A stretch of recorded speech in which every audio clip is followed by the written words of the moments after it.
Hello നമസ്കാരം. Study സ്റ്റുഡിയോയിലേക്ക് എല്ലാവർക്കും സ്വാഗതം. നമ്മളിന്ന് Sreenarayana Guru open university BA four sem സോഷ്യോളജിയിലെ സോഷ്യോളജി ഇൻ ഇന്ത്യ എന്ന മെയിൻ പേപ്പറിലെ രണ്ടാമത്തെ ബ്ലോക്കിലെ രണ്ടാമത്തെ യൂണിറ്റ്, ലാസ്റ്റ് യൂണിറ്റാണ് ക്ലാസ്സിൽ ഡിസ്കസ് ചെയ്യാൻ പോകുന്നത്. ക്ലാസ്സിലേക്ക് പോകുന്നതിന് മുമ്പ് നിങ്ങൾ എൻ്റെ ഈ ചാനൽ ആദ്യമായിട്ടാണ് കാണുന്നതെങ്കിൽ സബ്സ്ക്രൈബ് ചെയ്യുക, ഷെയർ ചെയ്യുക, നിങ്ങളുടെ കമൻറ്റുകൾ എഴുതി അറിയിക്കുക. അതോടൊപ്പം തന്നെ മലയാളത്തിലുള്ള പെയ്ഡ് നോട്ട്സ് ഉണ്ട്. നോട്ട്സ് ആവശ്യമുള്ളവരുണ്ടെന്നാണെങ്കിൽ മുൻ വീഡിയോയിൽ ഞാൻ ഡിസ്ക്രിപ്ഷൻ ബോക്സിൽ വാട്സപ്പ് നമ്പർ കൊടുത്തിരുന്നു. ആ നമ്പറിൽ ബന്ധപ്പെടുവാണെങ്കിൽ ഡീറ്റെയിൽസ് തരാം. ഓക്കെ, ക്ലാസ്സിലേക്ക് പോകാം. രണ്ടാമത്തെ ബ്ലോക്കിൽ രണ്ടാമത്തെ യൂണിറ്റിൻ്റെ പേര് tribal social institutions and their dynamic nature എന്ന് വെച്ചാൽ ഗോത്ര സാമൂഹിക സ്ഥാപനങ്ങളും അതിൻ്റെ ചലനാത്മകമായ പ്രകൃതവും. ഇതിൽ ഗോത്ര സമൂഹത്തെക്കുറിച്ചാണ് ഇതിൽ കൂടുതൽ വരുന്നത്. എന്നാൽ അതിൻ്റെ തൊട്ട് മുന്നിലെ യൂണിറ്റിൽ എന്താണ് ജാതി വ്യവസ്ഥ കാര്യങ്ങളൊക്കെ അല്ലേ പഠിച്ചിരുന്നത്. ഇവിടെ ഗോത്ര സമൂഹങ്ങളെക്കുറിച്ചാണ് കേട്ടോ. അപ്പോൾ ഗോത്ര രാഷ്ട്രീയ സംഘടനയെക്കുറിച്ചാണ് ഇതിൽ വരുന്നത്. ഈ ഗോത്ര രാഷ്ട്രീയ സംഘടന എന്ന് പറയുന്നത് ആദിമ രാഷ്ട്രീയ സംവിധാനം, അതായത് ഏത് ലോകത്തിലെയും ആദ്യത്തെ രാഷ്ട്രീയ സംവിധാനം എന്നാണ് അതുകൊണ്ട് ഉദ്ദേശിക്കുന്നത്. ഇതൊരു ഔദ്യോഗിക ഭരണഘടന ഇല്ലാത്ത അസംഘടിതമായ ഒരു അനൗദ്യോഗിക രാഷ്ട്രീയ സംഘടനാ രൂപത്തിലാണ് പ്രവർത്തിക്കുന്നത്. പിന്നെ എന്തൊക്കെയാണ് അതിൻ്റെ പ്രധാന സവിശേഷതകൾ എന്നാണ് നമ്മളോട് ചോദിക്കുക. ഒന്ന്, അതിൻ്റെ നേതൃത്വമാണ്. നേതൃത്വം എന്ന് പറഞ്ഞാൽ പ്രായവും പരിചയവും ധൈര്യവുമുള്ള ഒരു മുതിർന്ന വ്യക്തിയായിരിക്കും അതിൻ്റെ ഭരണത്തലവനായിട്ടുണ്ടാവുക. അവരെ മൂപ്പനെന്നോ അല്ലെങ്കിൽ ചീഫ് എന്നോ ഒക്കെയാണ് വിശേഷിപ്പിക്കുക. പിന്നെ നീതിന്യായ വ്യവസ്ഥയാണ്. രേഖാമൂലമല്ലാത്ത ചട്ടങ്ങൾ അനുസരിച്ചുള്ള നിയമങ്ങൾ ഉപയോഗപ്പെടുത്തിക്കൊണ്ടുള്ള നീതിന്യായ വ്യവസ്ഥയായിരിക്കും ഉണ്ടായിരിക്കുക. പിന്നെ അഭിപ്രായ ഐക്യമത്യമാണ് മൂന്നാമത്തത്. അത് ഭൂരിഭാഗം കാര്യങ്ങളും കൂട്ടായ തീരുമാനങ്ങളിലൂടെ പാരമ്പര്യപരമായ രീതികളനുസരിച്ച് നിറവേറ്റും. പിന്നെ സാമുദായിക നിയന്ത്രണം. സമുദായങ്ങളിലെ ആചാരങ്ങൾ, ആവശ്യങ്ങൾ, ആദർശങ്ങൾ എന്നിവയാണ് ആളുകളുടെ പെരുമാറ്റത്തെ നിയന്ത്രിച്ചിരുന്നത്. പിന്നെ പുതിയ നിയമങ്ങളില്ല എന്നുള്ളതാണ്, അതായത് മാറ്റങ്ങൾ ഉണ്ടാവില്ല, എന്നും ഒരേ രീതിയിലുള്ള നിയമവ്യവസ്ഥകളാണ് ഉണ്ടായിരിക്കുക എന്നുള്ളതാണ്. പിന്നെ ഗോത്ര സമൂഹത്തിൻ്റെ നിയമനിയന്ത്രണ സംവിധാനങ്ങളെക്കുറിച്ചാണ്. അതിലൊന്ന് ആചാരങ്ങളും പാരമ്പര്യങ്ങളും ശീർഷകമാണ്. അപ്പോൾ നമ്മൾ പറഞ്ഞല്ലോ, സമൂഹത്തിൽ അംഗീകരിക്കപ്പെട്ട ആചാരങ്ങളാണ് പ്രധാന നിയമങ്ങളായിട്ട് ഉണ്ടാവുക. പിന്നെ സമൂഹ ഭീതിയാണ്, അതായത് തെറ്റുകൾ ചെയ്തവരെ സമൂഹം തള്ളിക്കളയും അല്ലെങ്കിൽ ബഹിഷ്കരിക്കും, പിഴ കൊടുക്കേണ്ടി വരും എന്നൊക്കെയുള്ളൊരു ഭയം ഉണ്ടാകും. മൂന്നാമത്തത് മൂപ്പന്മാരുടെ പഞ്ചായത്ത് അഥവാ കൗൺസിൽ ഓഫ് എൽഡേഴ്സ്, അതായത് പ്രശ്നപരിഹാരത്തിന് മുതിർന്നവരുടെ ഒരു സംഘം ചേരും, കേസുകൾ പരിഗണിക്കും, അതിന് തീർപ്പാക്കുകയും ചെയ്യും. പിന്നെ ജാതി അഥവാ കലാധിഷ്ഠിത ശിക്ഷകളാണ്, അതായത് പാരമ്പര്യപരമായ ശിക്ഷാരീതികളാണ് നൽകുക. പിന്നെ ആത്മീയ ഭീഷണിയാണ്, അതായത് ചില സമുദായങ്ങളിൽ താനോ കുടുംബമോ എന്തെങ്കിലും ചെയ്തു കഴിഞ്ഞാൽ ദൈവകോപമുണ്ടാകുമെന്നുള്ളൊരു ഭയം ഉണ്ടാവുകയും അതിനെയാണ് ആത്മീയ ഭീഷണി എന്ന് പറയുന്നത് കേട്ടോ.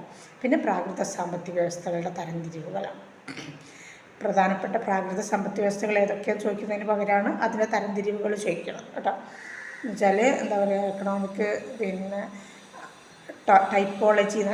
ടൈപ്പോളജിയാണ് ചോദിക്കുക കേട്ടോ.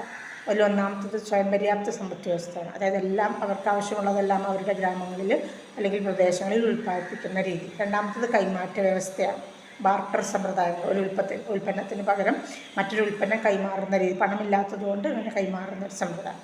പിന്നെ വേട്ടയാടലിനെ അടിസ്ഥാനമാക്കിയുള്ള സമ്പദ് വ്യവസ്ഥ, അങ്ങനെ പ്രധാന തൊഴിൽ വേട്ടയാടലാണ്. അപ്പോൾ അതിനെ പിന്നെ പശുപരിപാലനം തൊഴിലായിട്ടുള്ള ആളുകളുണ്ട്, അവരുടെ ഇടയിൽ പശുപരിപാലന സമ്പദ് വ്യവസ്ഥ ഉണ്ടാകും. പിന്നെ ആദ്യകാല കാർഷിക വ്യവസ്ഥ, കാർഷികോൽപ്പന്നങ്ങൾ കൈമാറ്റം ചെയ്യുന്ന രീതി. പിന്നെ ശേഖരണ സമ്പദ് വ്യവസ്ഥ, പ്രകൃതിയിൽ നിന്ന് നേരിട്ട് ലഭിക്കുന്ന ഫലങ്ങളും പച്ചക്കറികളൊക്കെ ശേഖരിച്ച് ജീവിക്കുന്ന ഒരു വിഭാഗം ആളുകൾ.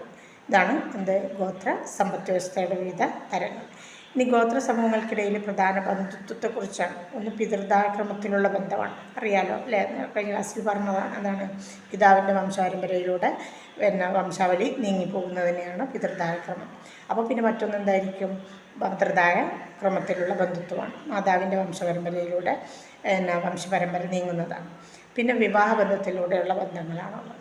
അത് വിവാഹബന്ധത്തിലൂടെ പറയുമ്പോൾ വിവാഹം ചെയ്തതിന് ശേഷം നമ്മൾ പറഞ്ഞല്ലോ, ഭാര്യ ഭർത്തൃ കുടുംബം എവിടെ താമസിക്കുന്നതെന്നതിനനുസരിച്ച്. പിന്നെ കൂട്ടുകുടുംബം, അഥവാ വിസ്തൃത കുടുംബം, ഇങ്ങനെയൊക്കെയുള്ള ബന്ധുത്വ രീതികളാണ് ഗോത്ര സമൂഹങ്ങളിൽ നിലവിലുണ്ടായിരുന്നത്. പിന്നെ ഇതിൽ സ്വന്തം ജാതിക്ക് പുറത്തുള്ളവരായിട്ടുള്ള വിവാഹം, എൻഡോഗമി, അതും കൂടി ഇതിൽ പ്രത്യേകം ചോദിക്കാൻ സാധ്യതയുണ്ട് കേട്ടോ. എൻഡോഗമി എക്സോഗമി ഈ അധ്യായത്തിൽ ഒന്നുകൂടി അത് ചോദിക്കാനുള്ളൊരു സാധ്യതയുണ്ട്. മുന്നേ യൂണിറ്റിൽ ഞാൻ പറഞ്ഞിട്ടുണ്ട്, എന്നാലും ഒന്ന് പറയാം കേട്ടോ. ഇനി നമുക്ക് ഗോത്ര സമൂഹത്തിലെ ലിംഗപരമായ ആചാരങ്ങളാണ്. പുരുഷന്മാരെ സംബന്ധിച്ചിടത്തോളം അവർക്ക് ശാരീരിക ധൈര്യം ഒക്കെ പരീക്ഷിക്കാനുള്ള ചില പ്രവൃത്തികൾ, പിന്നെ വേട്ട, പശുപരിപാലന, കൃഷി എന്നിവയിൽ പങ്കാളിത്തത്തിന് വേണ്ടിയുള്ള പരിശീലനങ്ങൾ. സമൂഹത്തിൽ നേതൃത്വം വഹിക്കുന്നതിന് വേണ്ടി പലയിടത്തും പുരുഷന്മാരാണ്, അപ്പോൾ അതുകൊണ്ട് അവർക്കതിന് വേണ്ടിയുള്ള പരിശീലനം.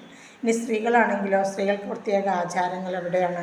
മാതൃദായക്രമമുള്ള സമൂഹങ്ങളിലാണ് ഉണ്ടായിരുന്നത്. ചില ഗോത്രങ്ങളിൽ സ്ത്രീകൾക്ക് സ്വത്തിൻ്റെ ഉടമസ്ഥാവകാശം പോലും നൽകിയിരുന്നു. പിന്നെ സ്ത്രീകളുടെ ശ്രാദ്ധ ചടങ്ങുകളിലെ മരണാനന്തര ശ്രാദ്ധ ചടങ്ങുകൾ, പ്രസവ ചടങ്ങുകൾ, ആഘോഷങ്ങൾ എന്നിവ പ്രത്യേക രീതിയിൽ ആചരിക്കുകയും ചെയ്തിരുന്നു. ഇനി നമുക്കിതിൽ വിശ്വാസങ്ങളുടെ ഒരു വ്യവസ്ഥ എന്ന നിലയിൽ മതത്തിൻ്റെ പരിണാമത്തെക്കുറിച്ചാണ്. അതായത് അതിൽ പരിണാമം ചെയ്യുമ്പോൾ അനിമിസം, അനിമാറ്റിസം, ടോട്ടമിസം തുടങ്ങിയ മത രീതികളെയാണ്. അതെന്താണ് അനിമിസം? അനിമിസം എന്ന് പറഞ്ഞാൽ ആത്മാവിൻ്റെ സിദ്ധാന്തം എന്നാണ് അർത്ഥം. അതായത് എല്ലാ വസ്തുക്കളും ജീവശക്തിയുണ്ട് എന്നുള്ളൊരു വിശ്വാസം. മരങ്ങൾ, കല്ലുകൾ, നദികൾ, മരിച്ചവരുടെ ആത്മാവുകൾ എന്നിവയിൽ നിന്നുള്ള വിശ്വാസം വളർത്താൻ തുടങ്ങിയതോടെയാണ് അനിമിസം വളർന്നു വന്നത്. ഈ ആശയം ആദ്യമായിട്ട് പ്രതിപാദിച്ചത് എഡ്വേർഡ് ബി ടൈലറാണ്. പിന്നെ മറ്റൊന്ന് അനിമാറ്റിസമാണ്. ശക്തിയുടെ സിദ്ധാന്തമെന്നാണ് ഈ അനിമാറ്റിസം എന്നതുകൊണ്ട് അർത്ഥമാക്കുന്നത്. അതായത് ചില വസ്തുക്കളിൽ ഒരു മായാശക്തിയുണ്ട് എന്നുള്ളൊരു വിശ്വാസം. അപ്പോൾ ഈ ശക്തി അന്ധവിശ്വാസം പോലെ ഭയം കൊണ്ടുണ്ടാകുന്നതാണ്. പിന്നെ മറ്റൊന്ന് ടോട്ടമിസം എന്ന മതം. ഒരു ഗോത്രത്തിൻ്റെയോ കുടുംബത്തിൻ്റെയോ പ്രതീകമായിട്ട് ജീവി അല്ലെങ്കിൽ ഒരു വസ്തു, അതുമായിട്ട് ആ ജീവിയുമായിട്ട് അല്ലെങ്കിൽ വസ്തുവായിട്ട് ആത്മബന്ധം പുലർത്തുന്ന രീതിക്കാണ് ടോട്ടമിസം എന്ന് പറയുന്നത്. അപ്പോൾ ടോട്ടം എന്ന് പറയുന്നത് എന്താണ്? ഒരു സംരക്ഷകനായിട്ടോ അല്ലെങ്കിൽ ഒരു പിതൃരൂപമായിട്ടൊക്കെയാണ് കണക്കാക്കിയിരുന്നത്. പിന്നെ നാലാമത്തെ ഒന്നാണ് മന എന്ന് പറയുന്നത്. അതിശക്തമായ അതിനിശ്ചലമായ ഒരു ശക്തിയാണ് ഏതുകൊണ്ട് അർത്ഥമാക്കുന്നത്? മന എന്നതുകൊണ്ട് അർത്ഥമാക്കും. മന ഒരു വസ്തുവിലോ അല്ലെങ്കിൽ ഒരു വ്യക്തിയിലോ ഒരിടത്തോ ഒക്കെ നിലനിൽക്കുന്നതായിട്ട് കാണാം. അപ്പോൾ ഒരു വ്യക്തിയെ മന ഉണ്ടെങ്കിൽ അതുവഴി വലിയ സാമൂഹിക ശക്തിയോ ശക്തമായ വിശ്വാസമോ ഉണ്ടാവും. അത് എന്തിന് കാരണമാകും? ജനപ്രിയമായ, അതായത് അദ്ദേഹത്തെ ആ മന ഉള്ള വ്യക്തിയെ ജനപ്രിയമാക്കുകയും ചെയ്യും. ഇത്രയാണ് ഇതിൽ വരുന്നത്. പിന്നെ മാജിക്ക്, മതം, ശാസ്ത്രം എന്നിവ നിർവചിക്കാനാണ്.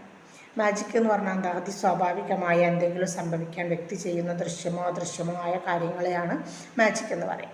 നിർദ്ദിഷ്ട നടപടികൾ അനുസരിച്ചാൽ, അതായത് ആ മാജിക്കിൽ പറയുന്ന കാര്യങ്ങൾ അനുസരിച്ചാൽ വിശേഷ ഫലമുണ്ടാകുമെന്നതാണ് അതിനുള്ളൊരു വിശ്വാസം. അപ്പോൾ മഴ വരാൻ വേണ്ടി നാടോടികൾ പൂജ ചെയ്യാറ്. അപ്പോൾ പൂജ ചെയ്ത് കഴിഞ്ഞാൽ മഴയ്ക്ക് വേണ്ടിയുള്ള പൂജ നടത്തുമ്പോൾ മഴ ലഭിക്കുമെന്നുള്ളൊരു വിശ്വാസം. പിന്നെ മതം എന്ന് പറയുമ്പോൾ നമുക്കറിയാം അല്ലേ, ദൈവം, ആത്മാവ്, ജാതകം, സ്വർഗം, നരകം തുടങ്ങിയവയ്ക്ക് ആധാരമാക്കിയുള്ള ഒരു വിശ്വാസ സംവിധാനമാണ് മതം എന്ന് പറയുന്നത്.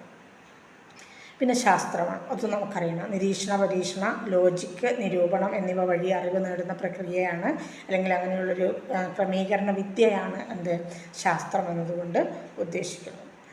ഇനി നമുക്കിതിൽ അടുത്ത് നമ്മളോട് ചോദിക്കാൻ സാധ്യതയുള്ള മേഖലയാണ് ഗോത്ര സമൂഹത്തിൻ്റെ പരിവർത്തനത്തിലേക്ക് നയിച്ച പ്രധാന സാമൂഹിക പ്രക്രിയകൾ എന്തൊക്കെയാണ്.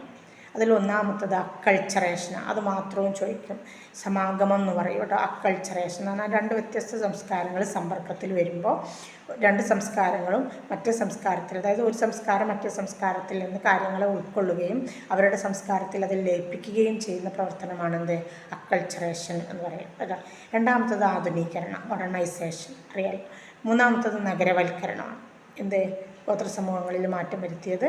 ഒന്ന് അക്കൾച്ചറേഷൻ, 2 ആധുനീകരണം അല്ലെങ്കിൽ ആധുനികവൽക്കരണം, 3 നഗരവൽക്കരണം, 4 സംഘടനാപരമായ സംവരണം. സംഘടനാപരമായ സംവരണം പറഞ്ഞാൽ ഭരണഘടന, ഭരണകൂടം, വ്യവസ്ഥ എന്നിവയിലൂടെയുള്ള ഗോത്ര സമൂഹത്തിൻ്റെ ഔദ്യോഗികമായ അംഗീകാരം. പിന്നെ 5 വിദ്യാഭ്യാസം. 6ാമത്തത് സാമ്പത്തിക രംഗത്തുണ്ടായ മാറ്റം. പിന്നെ മറ്റൊന്ന് ആഗോളവൽക്കരണം. ആഗോളവൽക്കരണവും എവിടെ മാറ്റങ്ങൾ ഉണ്ടാക്കിയിട്ടുണ്ട്? ഗോത്ര സമൂഹത്തിൽ അവരുടെ ജീവിത രീതിയിലും പെരുമാറ്റത്തിലും എല്ലാം മാറ്റങ്ങൾ ഉണ്ടാക്കിയിട്ടുള്ള ഘടകങ്ങൾ. ഇത്രയാണ് ഈ ഒരു യൂണിറ്റിൽ വരുന്നത്. ഓക്കെ, അടുത്ത ബ്ലോക്കുമായിട്ട് അടുത്ത ക്ലാസ്സിൽ കാണാം. താങ്ക്സ്.